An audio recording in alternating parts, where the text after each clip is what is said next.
Halo semuanya, hari ini kita kembali lagi ke Komputer on Class. Nah, kali ini materi kita adalah tentang email.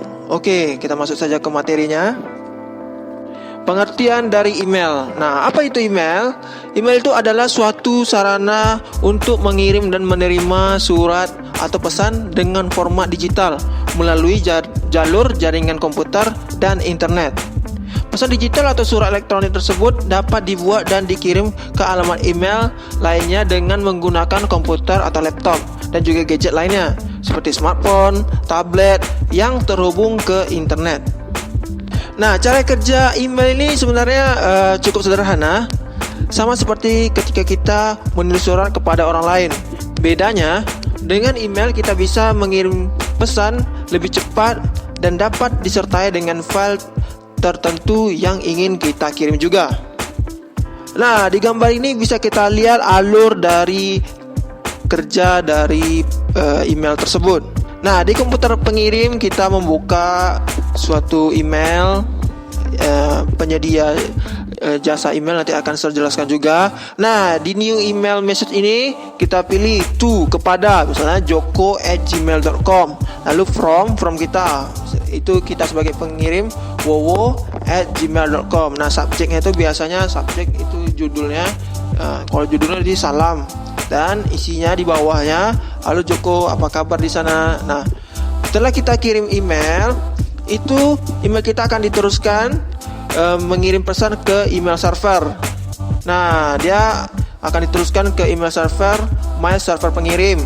Lalu diteruskan lagi ke my server yang berkomunikasi DNS. Ini ibaratnya ini yang pusatnya lah, mail server pusatnya. Lalu diteruskan dari mail server pusat ke mail server penerima. Nah, di komputer penerima inilah dia bisa mengakses email kita tadi. Dia membuka atau mengunduh apa yang kita sematkan di email tersebut. Fungsi dan manfaat dari email. Oke, kali ini kita akan menjelaskan fungsi dan manfaatnya. Yang pertama ada mengirim dan menerima pesan. Nah, ini adalah kegunaan umum dari email tersebut. Kegunaan dasarnya untuk mengirim dan menerima email dari orang lain dari manapun mereka berada. Jadi kalau dia mau di Australia, dia di Jepang atau di apa, kita bisa mengirim email ke dia. Jadi langsung sampai tanpa menunggu lama lah, seperti kita mengirim email ke pos. Yang kedua, mengirim dan menerima file. Nah, email juga dapat mengirim berbagai jenis file dan dokumen digital dengan ukuran tertentu, baik itu foto, video, teks, dan lain-lain. Biasanya file tersebut ditambahkan di dalam lampiran atau attachment pada email. Jadi di email juga kita bisa kirim misalnya gambar, foto, video, dan lain-lain. Tapi kan di WA juga bisa kirim gambar. Nah, bedanya kalau di email kita mengirimnya file aslinya. Misalnya ukuran filenya itu 1 GB. Nah, kita akan upload 1 GB dan kita akan mengirimnya diterima juga 1 GB. Tapi kalau di WhatsApp atau apa kita kirim video. Nah, video ini kadang dikecilkannya ukurannya. Misalnya gambar kita aslinya kita mengirim 5 MB, tapi karena kita kirim di WA tiba-tiba ukurannya dikecilkan jadi 2 MB. Jadi ya seperti itulah, kalau di WA ini dia agak disaringnya supaya tidak memberatkan ketika mengirimnya.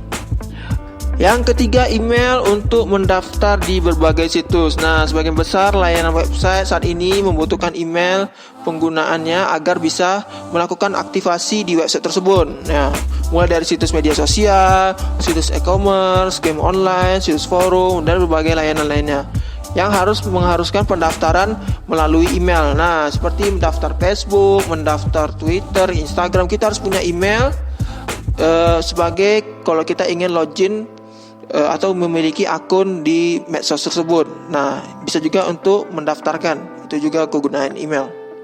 Yang terakhir email untuk media pemasaran. Sebenarnya itu nomor 4 enak typo, salah ngetik. Nah, pemasaran online saat ini banyak dilakukan dengan memanfaatkan email, dan sebagian besar pebisnis online melakukan pemasaran melalui email untuk meningkatkan penjualan. Pemasaran melalui email merupakan salah satu pemasaran online yang paling tua, atau yang paling caranya paling tua lah. Dan hingga saat ini email marketing masih termasuk jenis pemasaran online yang sangat efektif. Nah, kenapa dibilang tua? Karena dulu memang orang belum ada Facebook, belum ada Instagram, belum ada WA, ya kan. Jadi pemasarannya biasa dulu dengan email. Nah, kalau ada Facebook, ada WA, sekarang kan bisa di media sosial. Nah, misalnya contoh kayak Mister ada berlangganan email di salah satu toko e-commerce, contoh Tokopedia. Nah, ketika Tokopedia itu ada misalnya promosi 11-11, nah dia akan mengirim email ke Mister. Nah, seperti itulah contoh email dari pemasaran. Email sebagai media pemasaran. Lalu kita masuk ke penyedia layanan email. Nah, berikut merupakan penyedia layanan email yang sering kita gunakan. Yang pertama ada Gmail. Nah, pastilah tahu semua Gmail kan.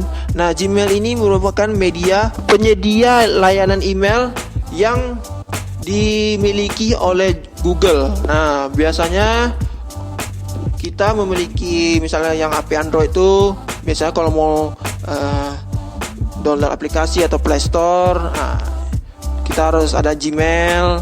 Nah, itu dia, karena dia saling terhubung Google kan. Android kan juga punya Google. Nah, dia saling terhubung lah. Sedangkan Outlook ini juga penyedia email, dan dia merupakan anak perusahaan dari Microsoft atau dimiliki oleh perusahaan Microsoft. Nah, yang selanjutnya ada Yahoo Mail. Nah, Yahoo Mail ini juga dulu sempat sering digunakan sebelum terkenalnya Gmail. Yahoo Mail ini sering digunakan oleh orang-orang. Mister dulu juga daftar Facebook dulu waktu tahun berapa gitu, menggunakan Yahoo juga. Nah, sedangkan mail.com ini yang paling jarang digunakan karena biasanya orang-orang luar yang menggunakan, tapi ada juga digunakan di Indonesia. Oke, sekian dulu materi kita tentang email. Semoga dengan materi ini kalian bisa memahami apa fungsi dan pengertian dari email tersebut. Oke, terima kasih dan sampai jumpa kembali di pertemuan selanjutnya. Bye-bye.